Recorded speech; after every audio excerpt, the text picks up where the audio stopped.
Hey, welcome back to California Battleground. It's Rob Karinke. I'm very excited to have our first episode with real live actual guests today, and we are going to be talking about Generation Z.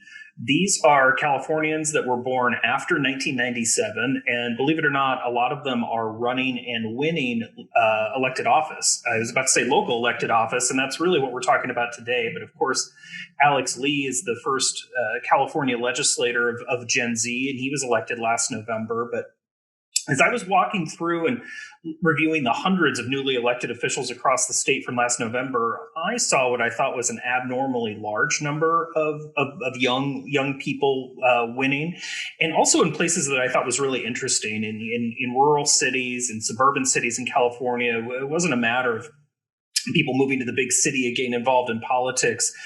These were folks that were running in their hometowns and the communities in which they grew up, and I thought they had some really interesting things to share about that. But, you know, Gen Z is now about a quarter of our state. They're only about 10% of the electorate, maybe a little bit less. Not all of them are old enough to vote, indeed. But it's a fascinating kind of development. And, you know, again, it's not abnormal to have someone who's of college age or a young person run and win in local office. Certainly there were a number of millennials that did so. I think the first millennial city official, if memory serves, was Jeremy Yamaguchi in Placentia. He was a Cal State Fullerton student and won in 2008 on kind of like a wave of young turnaround around Barack Obama. But, you know, it was more the exception. And, you know, to find, 6, 8, 10 in a cycle is definitely unusual. And speaking of President Obama, I mean, the oldest among these folks would have been 10 or 11 when Obama was elected. And indeed, some of them bring up that as being a real formative event. So I think it's a really interesting dynamic, and it was a really terrific conversation. Thanks for making the time for it. Find us at CA Battleground on Twitter. We're at Facebook on the same handle. And one of these days soon, we're going to have a website, probably with a similar name. But anyway, so here we go.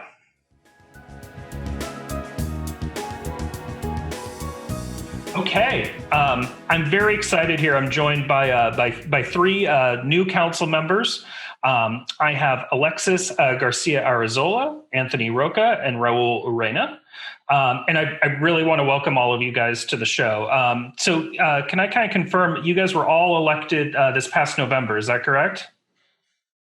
Yes. Yeah. Okay, cool. Well, I want to get into, kind of some of your guys' sorts of backgrounds. I've been doing a lot of research on local government officials in California, and I think that it's a really remarkable time. Like local government has really changed in the last 5 years, and kind of like with each new successive cycle, we're getting a lot of change in local government. And one of the things I found is we had, I think is a pretty remarkable number of Gen Z officials that were elected. I've been around local government, I guess, like 20 years now. I won't, a little bit more. I won't say how many more years, but it's just about that many. And it's pretty common that, we'll have, one or two or a small number of council members who are in their kind of like, early to mid 20s. But by my rough count, there's maybe 6 or 8 like yourselves that were elected this past fall. I think that's remarkable. I don't think there's real official tracking, but certainly more than you would expect. And I think another thing that's really fascinating to me about it is a lot of you come from more small town California, not from big cities, not even from like kind of like the kind of suburban cores. So I think that's a place I really kind of wanted to start, and in no particular order, kind of whoever wants to go first. I'd be interested in what you guys think about what's going on in kind of small town California and in rural California, particularly as it regards younger officials, because there's some also millennials too. And I've seen in Delano and Arvin and others where there are people that are in their early to mid 20s that are running and winning and leading. So what do you guys think about that? I could go first if you two want to. Sure. Cool. Councilmember Roca. Rocha. Not to be the mean one. It's like, it's Rocha. So I think that what you're seeing, it's not only Gen Z, but it's young Gen Z people of color as well. And for example, my area is a large farm worker community. You have Sal in Delano, Brian in Delano, that's farm worker community. I have Alexis, and that's a hospitality industry. So what you're seeing is, in my opinion, a lot of the next generation of those who came here as immigrants to the country. And maybe our parents didn't have the ability to vote and get engaged in the local government, but certainly we were able to see the impacts that lack of representation for people who look like us in government, those impacts what they were. So we stepped up to run because we saw what happens when you have people that don't prioritize affordable housing, when you don't have prioritization of social programs in our community, rec centers, investments in community development. So I think that young Gen Z people feel that at a higher rate. And also, when you graduate from college with the bachelor's degree, you know, previously that was you've made it and now you could start to have your life. Well, in today's time, you get a bachelor's degree, congratulations, you'll get paid $17 an hour and you can't get a house, you can't get a meaningful career. So the opportunities for economic mobility are becoming far fewer. So I think younger generations are seeing that and want to actively change that in their communities to build a future worth believing in. Thank you. Others? Alexis, do you have anything you want to sort of add to that? Yeah, definitely. Just piggybacking on what Councilmember Roach had mentioned, it's about representation, right? Growing up in Seaside, California, a population of 35,000 residents, I grew up in the most marginalized part of the city. And, you know, my parents were I was a first generation college graduate and a first generation Mexican American. So seeing those struggles that my family endured throughout the years in Seaside, you know, having to work 2 jobs to make ends meet, having to rent out our 2-bedroom house to 10 people. You know, we were all crammed up because we couldn't afford to live a comfortable life and we had to do what was needed. Growing up, I had to go with my grandmother to clean hotel rooms because we didn't have a babysitter. We couldn't afford a babysitter. So although we've overcome those obstacles throughout the years, I know there are families that are still currently living that life. And it's important and imperative that a city that's 43% Latino has some sense of representation in our city, which we hadn't had in our council. So I am the only Latino and the youngest one. And the difference between that is that I have a perspective as a first generation Mexican American, and I understand the lack of jobs, the lack of affordable housing, and the lack of inclusivity in the city. And we can't move together as one unless we all come together and work and make sure that we voice our concerns in city council. And we're slowly starting to see that in the city of Seaside, which is heartwarming to me, and it reassures me that we're doing a great job. Yeah. Councilmember Urena? Happily to add to that. First of all, I just want to say, Councilmember Rocha and Councilmember Garcia, somos familia, we are family. I was born in the city of Salinas, California, and we're connected by farm work. We're connected by a series of migration. I'm a council person right on the border, Calexico, Mexicali, representing, you know, a lot of people pass through here, leave family members here, they go up north, farm worker community. That's how I was born there. I was born in Salinas because my parents came from Calexico, following the lettuce fields to Salinas. Happened to be born there, eventually came back because of the housing crisis. So especially you, Councilmember Garcia, to hear that you've been elected in the city of Seaside, where there's a literal lettuce border between Salinas and Seaside of poverty and access is absolutely incredible, number one. Number two, yes, we are rural farm worker communities. Monterey County, not so much. Over there in the middle of the Central Valley, absolutely yes.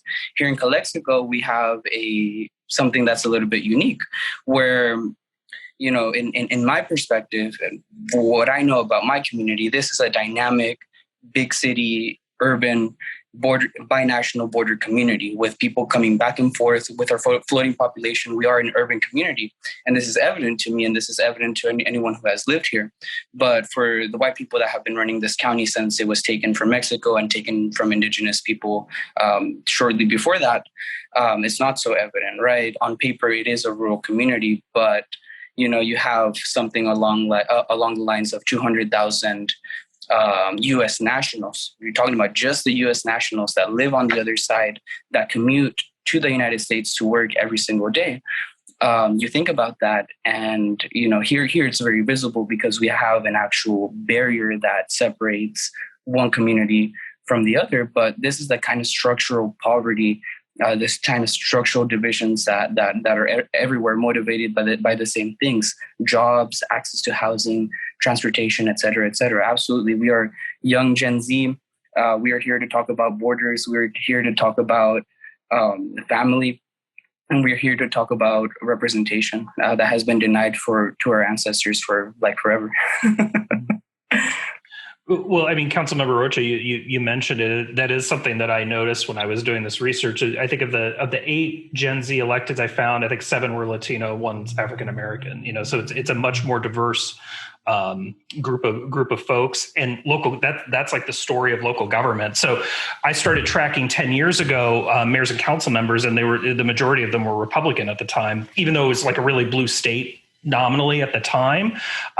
Local government was still very conservative. And what I noticed is that started changing. That flipped for the first time in 2016. And you saw it take off, that there were a large number of new Democrats, large number of women. Most of the women were Democrats, and a great number of new Latino officials. I think, I don't have it in front of me, but I think it's almost doubled like in the last 5 years.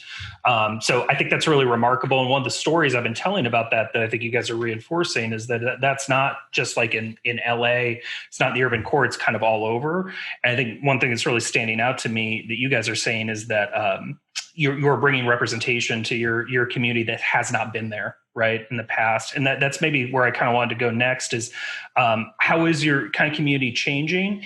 And then, obviously you guys weren't elected just by other young people, presumably, right? You've got a constituency that's larger than that. So can you guys talk a little bit about the changes that are happening in your city, and what are your biggest priorities for your community there? Yeah, if I can go first. Please. What we've seen in the city of Seaside is a lot of more activism from our youth, a lot of more involvement. As the youngest Latino in council, I'm the only one that has interns, and my interns are all college students. So we're opening up this pathway for community members to be involved, to understand politics, and to see that it's not just, you don't have to be old, or you don't have to have a PhD or a law degree to be an elected official. As long as you care about your community, have the right values, and make sure that you're representing those your constituency, that's what you need to do to run for office. And I think we need to make it a lot more inclusive for our community members. So what we've seen in Seaside is a lot of more information in Spanish. Our website has now been translated into Spanish and English. Mm-hmm. Our collateral has now been put out in Spanish and English. And it was not before. It was not before. So these are basic things that the community members, whether it was business owners or residents, would tell me. They'd say, we just don't have a connection to the local government. Yeah. They don't see us. It was sort of like they were invisible for a great portion of the time in Seaside. And I realized that because growing up, I never saw someone that looked like me in power. Mm-hmm. And I never saw someone that actually resonated with my background. And to no fault of their own, right? It's just that for far too long, our community just hadn't had the opportunity to run for office. And if we did, it was limited because of money, right? Mm-hmm. Running an election takes money, takes time. Right. And so we've brought more transparency to the city when it comes to forums. I've managed to really, anything that comes out, whether it's a business grant program or whether it's a rental assistance program, I make sure to host these forums in both English and Spanish because I owe it to my constituency. I've been doing business tours throughout the city as well, where we're going to businesses, talking to them and trying to figure out where the concerns are, right? Where can we fill those gaps that hadn't been filled for far too long? And the majority of our businesses here in Seaside are Latino. So to really be out there walking the streets means a lot to them. It means that you care, and it means that you're ready to work. Mm-hmm. What we've also done throughout this term in Seaside is I've taken up the initiative. I've taken up the projects of having initiatives every single year. So we just launched my first initiative, which is Get Up and Read. part of my campaign promise was to donate 100% of my city pay to fund school supplies and books for kids, elementary and preschool students. So we've partnered with great partners such as United Way, the Monterey Peninsula Unified School District, to really gather these school supplies and identify the most marginalized classrooms in the city of Seaside and bring those resources to them. Mm-hmm. We do know that there are budget cuts that have affected elementary school teachers. So whether that's supplying them with notebooks, pencils, or school supplies, it goes a long way. Mm-hmm. And that's just the first year initiative that we're doing under my administration, under my term as council member. Second year will be a gang and drug prevention program and an anti-domestic violence program as well.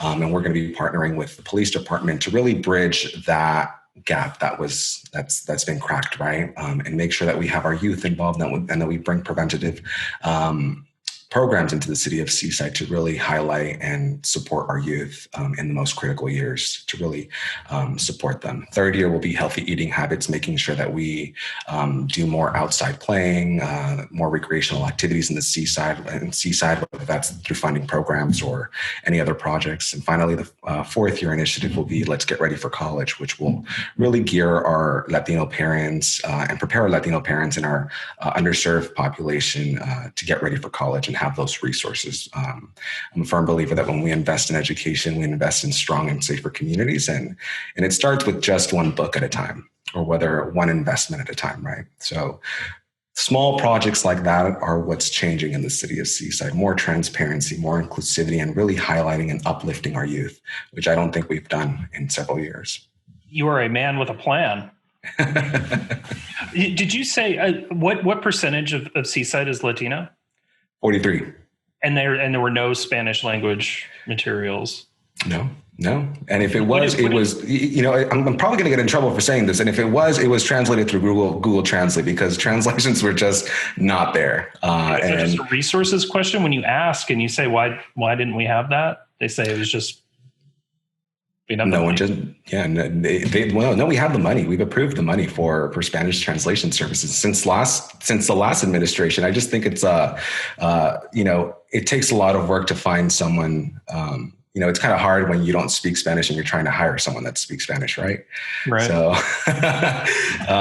so I guess it's a lack of resources and staffing as well. But we're slowly gearing up to bring someone on board that speaks Spanish. And also, we've taken it seriously because the pandemic has hit our communities of color hard. Right. Mm-hmm. And we need to make sure that we're pushing out information when it comes to vaccinations or testing in Spanish and English. And luckily, the city of Seaside has taken an initiative to really be out there talking to the community, translating posts. So now we have someone on staff who is doing all translations and marketing material for the city of Seaside that speaks perfect Spanish. And just little things like that make a difference in increasing productivity, increasing participation from our community members, and making sure that they're heard. And it's not just Spanish. We're doing it in English, Spanish, and Tagalog, which are our top 3 languages in the city of Seaside. Councilmember Urena, what's the status of Latino representation in Calexico? Let me start with language. Language, we can't overestimate the importance of language. I mean, language is access, and it's not just having the right language, is having the right dialect for the people that you represent. Obviously, you have Mexicans, Hondureños, you have people from all over Latin America represented in these different kinds of communities, and not just Mexicans, but you have people from Southern Mexico and Northern Mexico and yada, yada. So the Imperial County is 90% Latino. The Board of Supervisors is 60% white. The ranchers run this place, right? The money from the ranchers run this place. And, for the longest time, they've always said, well, it's always going to be this way. You don't have the money. You can't run, you can't win against this rancher money. But I'll go to an anecdote. When I was organizing for the first openly gay elected official in the county of Imperial, I'm the second one, first for the city of Calexico. My friend Mark Ramirez, I was walking his district in Hoville, California, which is a rural town here in Imperial County of about 5,000 people. And I was noticing a pattern. The people who were 55, 60 plus Latinos, they were all Democrats. They were all former UFW people. They all knew what they wanted. They wanted affordable housing. They wanted public transportation. They remembered because they were in that struggle, which is the same struggle that we're fighting right now. The same intersectional Black, Brown, Indigenous, Asian struggle that we're fighting now is the same struggle that they were fighting back then, because you take it back into history, who started the UFW it was the Filipinos that started those strikes in the fields, then later joined by Mexicans and other people. Cesar Chavez from Calexico, is he not? He's from Yuma, Arizona, which is one town over, but he did organize a lot of strikes. Yeah. Here in Calexico, Rodolfo, I forget his, Contreras, I believe is his last name, who was the martyr that was killed in the strikes, is from Calexico. There was a lot of organizing and a lot of victories won in 1978. Well, let's do this. Well, first point is, Cesar Chavez did not just organize in the United States. He also organized in Mexicali because, for example, Driscoll's, a lot of American multinationals, we live in a globalized world, right? Like, this fence doesn't stop anything. Like, for all practical purposes, it doesn't exist. It's a very arrogant attempt at creating a border, and it's just never going to work. It's a money pit. And that creates other problems. Cesar Chavez organized on both sides of the border successfully. In 1978, when there were strikes here in the Imperial Valley, those strikes actually generated the best salaries and benefits for all farm workers in the whole nation, right? But let's take it back to Imperial County. So you have all of those, the abuelitos of this town, all the abuelitos of this town, and not so abuelitos, like 50 plus, all of them are UFW people. All of them are Democrat. But you have the Gen Xers, man. Oh my goodness. 30-something, 40-something, 45-year-old. They're all in Hova. They were all Republicans. Why? And they're Latino. Why? Because due to that same economic oppression, now the generation that came after the field workers, they had a decision to make. And here in this county, it's be a correctional officer, work in the prison, work for Border Patrol, become a law enforcement officer, or become a teacher. And that's it, right? And so a lot of them took up those militarized professions, and it changed their whole way of viewing the world. You have millennials and Gen Zers like ourselves, or some of us that are under cusp, that say, well, I'd rather be poor.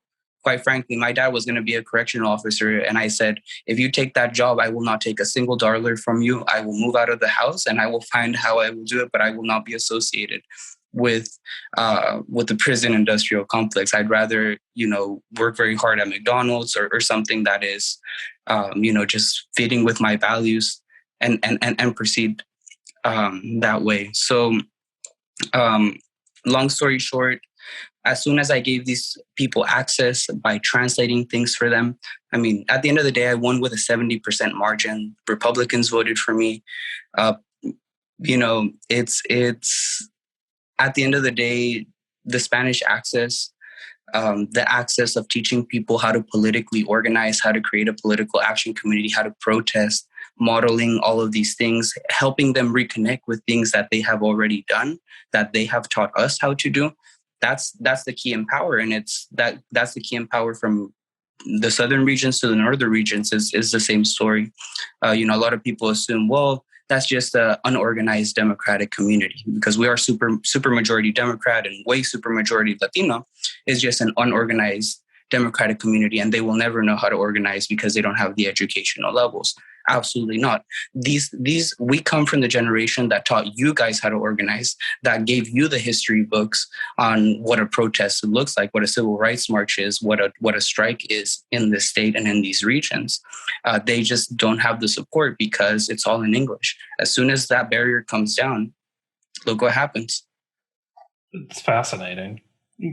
Councilmember Rocha, what's going on in Salinas? Do you have any? It's a really hard act to follow. I'm like, okay, well, yeah. Let me talk about cannabis tax revenue. No, but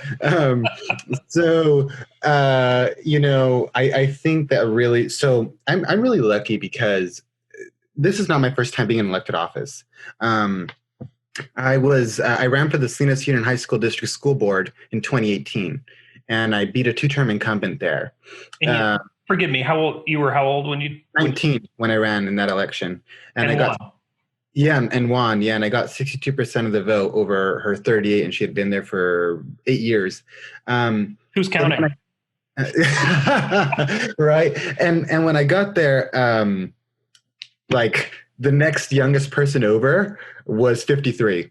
So I was 19 to like 53, and they were all really, I think, great in their own way. I wouldn't say that board was a regressive board. It was a very progressive board. It just needed a student perspective, I felt. So, I mean, we passed things like ethnic studies as a graduation requirement, the first in the Tri-County area to do so. We banned toxic pesticides from being sprayed on school grounds, and we sent a letter to the city demanding that they ended the show cops, the live PD in the city. So you banned cops, is that what you said? Well, we sent the letter. It was a resolution demanding the city ban the show Cops, live PD from the city of Salinas, and through enough community organizing, we were able to, get it away, in my opinion. So to answer your question on the difference of Gen Zs being in elected office, when I got onto the city council, we had this huge influx of activism in the 2020 election from younger people, from people who demanded a different view on what politics was like. So this time I wasn't the only young person. My colleague Carla Gonzalez in District 1 got elected at 27 years old, and my other colleague Orlando Osornio in District 4 got elected at 31. So for the first time I was on a board that it was a considerable amount of people that were younger. And so when I took this position, I was able to see the clear difference on how policy was viewed when you had a considerable amount of younger people who had a different mindset on public policy. So for example, we had the cannabis tax revenue that came for an update. And I remember back in 2018 or so, when cannabis first came up, nobody really wanted to talk about it. Nobody really wanted to figure out how you could directly invest those funds in anything. It's kind of like, well, we'll get the money because we're forced by law to legalize it, and we're going to get the tax revenue. So it was like a more of a uncomfortable situation. Now in my city, it's a $2 million economy and growing. So now everyone's like, yay, cannabis tax revenue. I'm like, well, wait a minute. Forever, people who look like me were disproportionately incarcerated over cannabis. Now that it's an industry, we kind of forget about the past that happened. So the majority of us on the city council, people of color, really felt like, no, that money needs to be directed towards prevention services, substance abuse, and other areas to invest in young people and invest in communities of color. I think the direct attributable direction from younger people of color being in office and holding those spaces.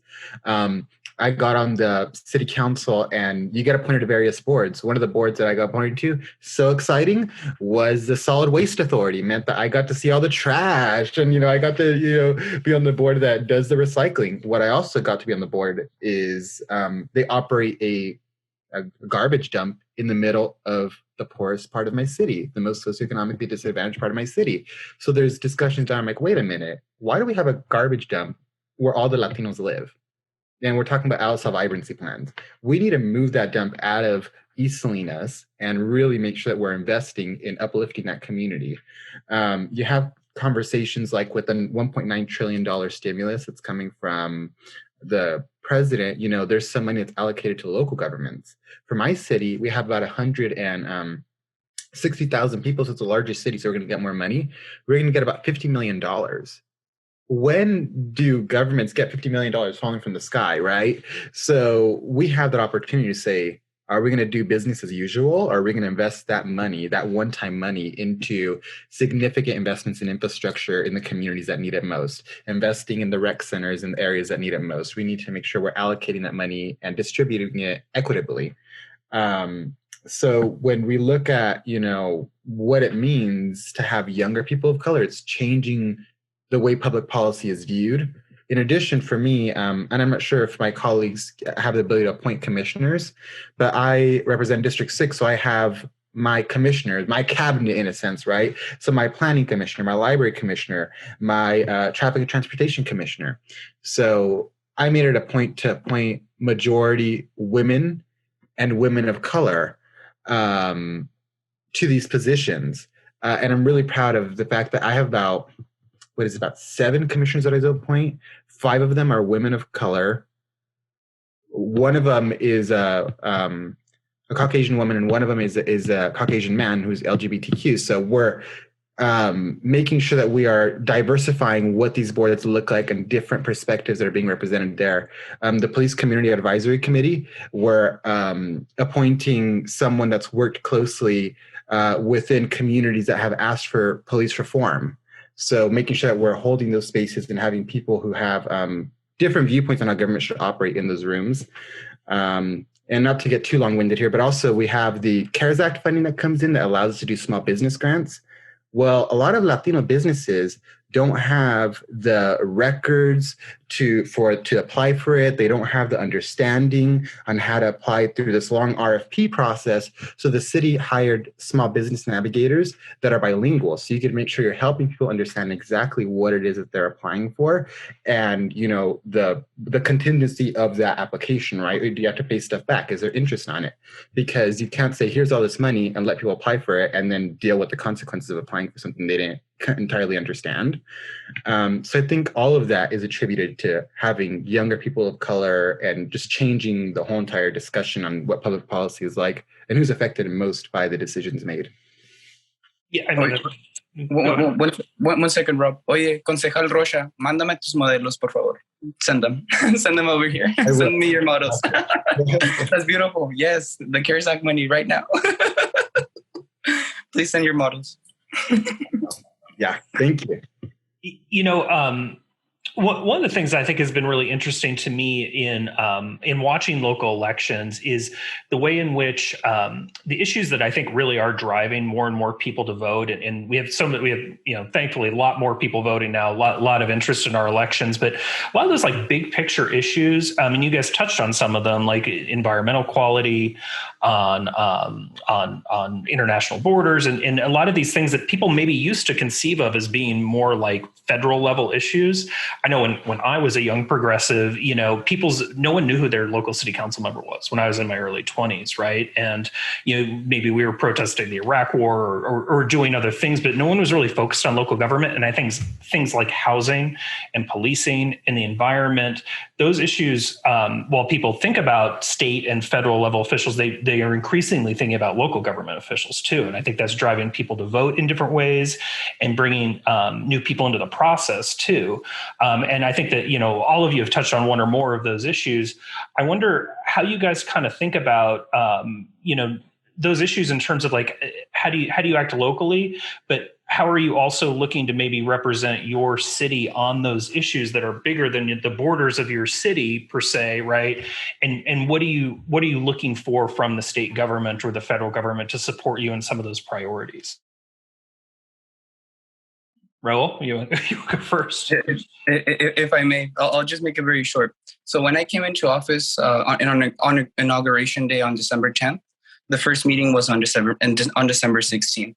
And the item on the agenda was the sale of the land to the federal government to build a second border wall because Trump was trying to rush a second border wall in our community. Just for context, our two sister border cities that you have San Diego, Tijuana, and you have San Luis, Arizona, and San Luis, Sonora. Both of those cities have double barriers. You can't see a family member who has been deported in either one of those two towns. So people from both of those communities come to Calexico specifically because we're one of the last places along the border, this border region at least, that still has that access. So when I saw this, I said, oh, hell no, absolutely not. No deal, Trump. You're about to leave in a month. Why would I rush this authorization for you? Why would I allow the previous mayor to get away with this? Blah, blah, blah. I think what the core of what you're getting at with your question, however, more broadly on like it has to do with what federalism and what is the essence of a nation, right? I studied economics, and one thing that I see in the Southern California region, for example, you have Orange County, you have San Diego County. Both of those, Orange County has a big base of this militarized biotech, militarized, just weapons productions where, we take our perfectly good college-educated computer scientists and blah, blah, blah, and we funnel them into some really nasty industry like that, or the Army in San Diego. this is why, you had communities like San Francisco back in the day resist army bases in their community, because at the end of the day, with the power of the land sales, with the power of regulation and taxation at a local level, we do have a control of what we allow to come into our community, what we allow the character of our community to become. But more importantly, is that us as city council people, we are not inferior to a state assembly person. We are not inferior to our state congressperson. Those people just have different titles. And so us in representation, I have to tell Congressman Juan Vargas, what are you doing on immigration? Or Assemblyman Garcia, which is, is a very progressive person in the state legislature. This is what we want. This is what we want. The local people get to decide and tell you at a federal level what we want our nation to look like at a state, at a federal level.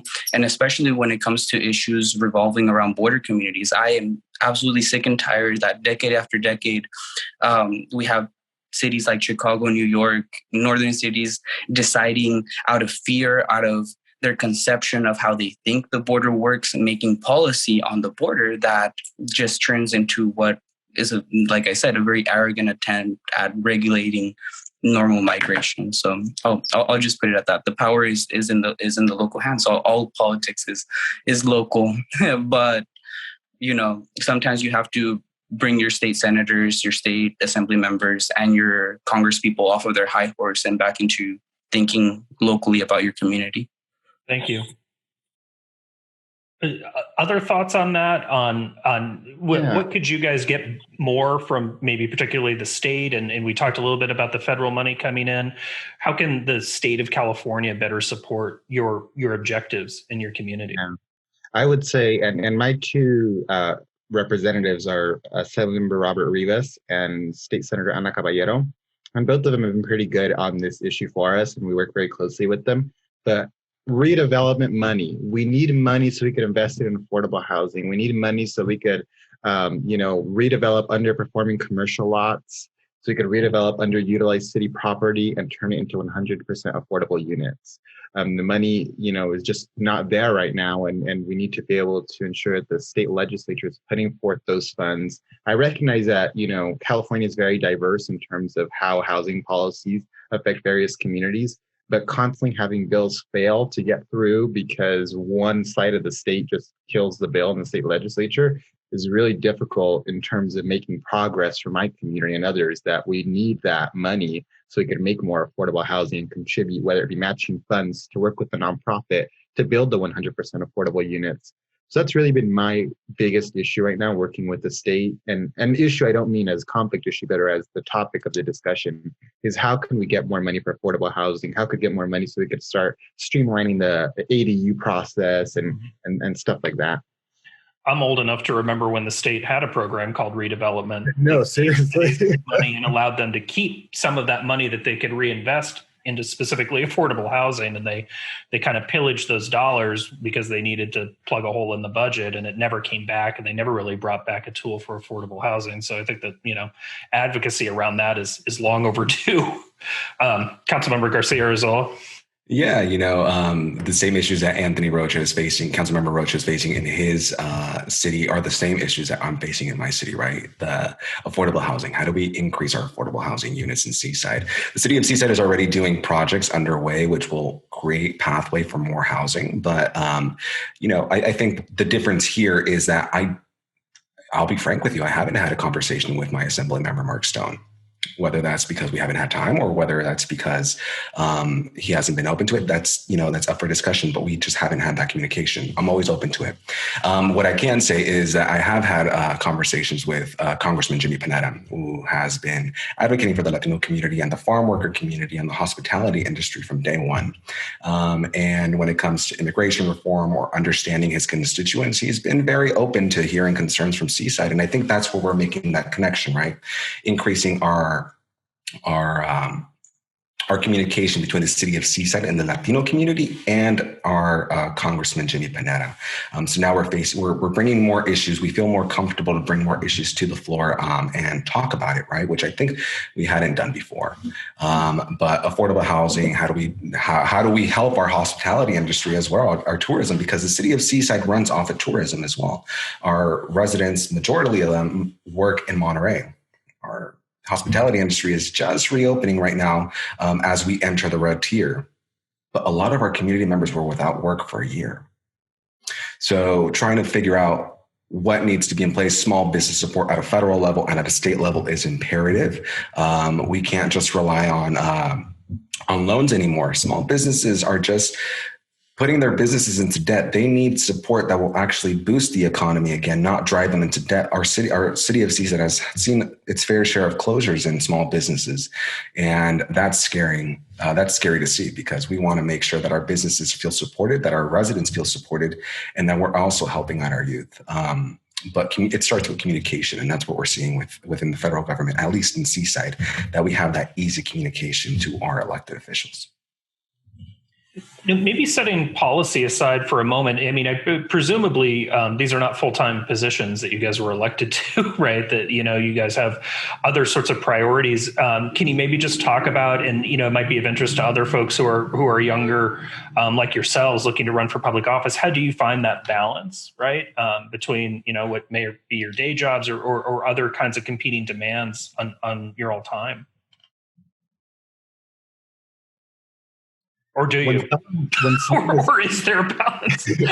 I was going to say, when someone has found that balance, let me know. Yeah. But, I think that balance is an interesting term, and I think it means something different for everyone. And, when you get into public office, just know that it's a 24/7 job that'll most likely pay you about $700 a month. But, it's very fulfilling, because 24/7 you're working to help people.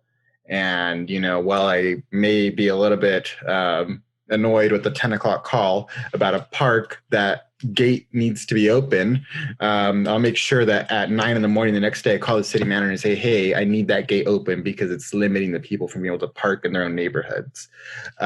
So it's very fulfilling, but it is very time consuming. And what I would tell someone is, if you're going to go in that role, make sure you're entirely committed to what you're doing, because it's going to take up all your time, and you'll only be successful if you're able to devote considerable amount of time to it. What I can say, I totally agree with Councilmember Rocha. It's a 24/7 job. And if you're thinking about running for office, make sure you're thinking about the community and you have a goal. Because the day you lose sight of that goal or the community is the day you should stop being in the arena you are. Because this is a community-oriented field. You have to be open and receptive to both sides of the aisle, receptive to ideas, because you're not always going to please everybody. And that's a fact. Sometimes you're going to have some wins and sometimes you're going to have some losses, but you have to stay rooted in the community and always remind yourself every single day that you wake up, why am I doing this and who am I doing this for? And to answer your question about balance, well, I think you can't really do your job successfully until you find your personal balance and you find sort of, in a way, your spiritual balance, right? You have to be okay with yourself before you can start helping other people. And this job is time consuming, but you also have to set aside time to reflect, to improve your mental clarity, and to make sure that not everything deserves a reaction. That in politics, it's a game, right? Sometimes you win and sometimes you lose, but never take anything too personal. And always have thick skin, because people will come at you. I experienced it throughout my campaign trail, running with 5 other candidates, qualified candidates. It got dirty at some points, and there are moments where you'll feel frustrated. There are moments where you'll say, is this even worth it? But you always have to remind yourself why you started this journey, why you're doing what you're doing. And, it's always reassuring when you see a young teenager or someone in college that comes up to you and says, hey, you're Alexis. Thank you for doing what you're doing. Thank you for speaking the truth. Thank you for fighting for us. Or when a senior citizen who speaks Spanish comes up to you and says, "Mi hijo, estás haciendo muy buen trabajo. Gracias por la representación. Thank you for the representation." That's heartwarming. It really reassures you that what you're doing is making a difference. And at the moment, it might not seem like you are, but the impact you're leaving and the legacy you're creating for future generations is important. Because now you're inspiring youth to run for office. You're making it possible for them to see that it's not impossible to be in that place. It just takes determination, grit. And also you will have to reflect and always remind yourself never to let anyone trivialize how you decide to spend your years. It's okay to not know what you want to do right now in the moment if you're a college student. But never let anyone tell you what you should be doing. Because if I let anyone tell me what I should have been doing, probably wouldn't have been here. Who knows where I would have been. But always follow your heart, always follow your dreams. Make sure that you have thick skin in all you do. And always, you can be your biggest friend, but you can also be your worst enemy. Always try to figure out how you're going to be on the best side, how you're going to wake up, how you're going to make a difference. And making a difference doesn't have to mean that you run for office. It can literally mean that you help someone cross the street. But little things like that make an impact. And, I just want to let anyone listening know that you have the potential to create your own future, your own destiny. Make use of it. Don't let anyone trivialize how you decide to spend these next years. Thank you so much. I mean, I was just going to say also, spitting pure fire, absolutely real, real and true. I'll just add to it a little bit. I'm going through a couple of transitions myself with my relationship with the city council job. I'm about four months in. A couple of transitions that are going on, a little bit of context.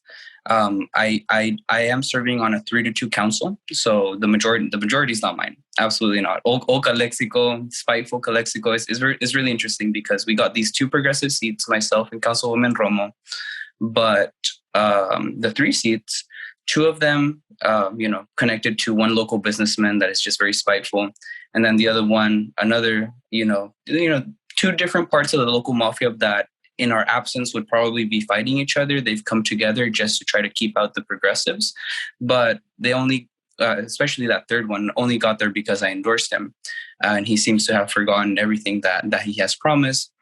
And yes, absolutely. I wake up some days and I'm saying, today's my free day. It's Friday. It's Saturday. Absolutely not.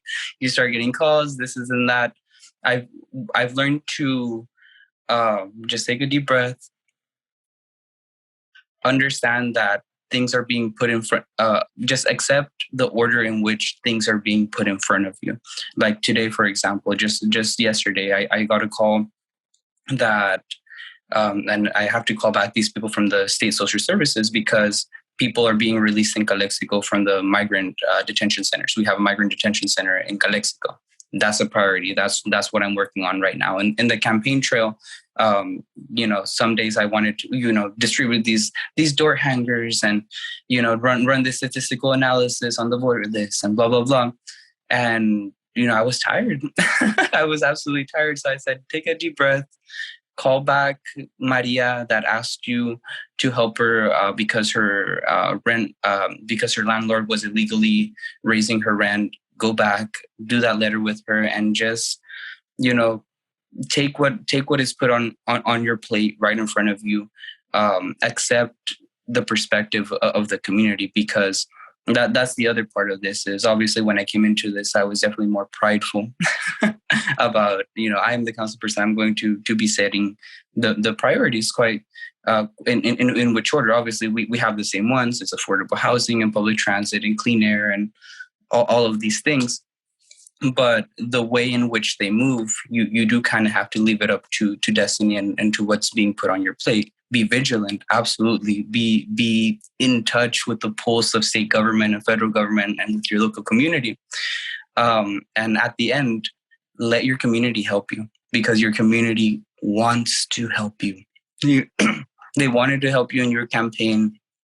They absolutely want to continue helping you in government. And yeah, sometimes you're more effective when you just sit back and let the community come to you with their concerns and then completely act. Obviously, this only works if you make yourself accessible. And I think that's something that the three of us share. And we go the extra 3 miles, making sure we have all the language accesses, making sure that we're available on Facebook and all of these things. So, yeah, I mean, I would just say you can be very effective sitting back a little bit sometimes.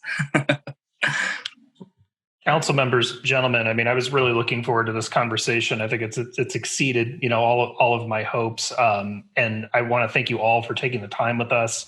I want to let you all get back to your day and back to your communities, who I can just say are very well served by each and every one of you. And thanks very much for your decision to serve in public service here. And I wish you all the best. And I hope I can talk to you guys all again.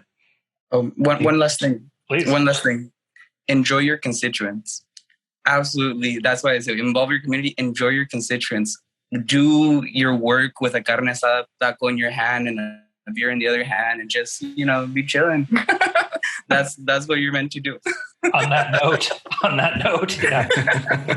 Thanks once again, gentlemen. I really appreciate your time. Thank you very much. Thank you. Be safe. Los quiero.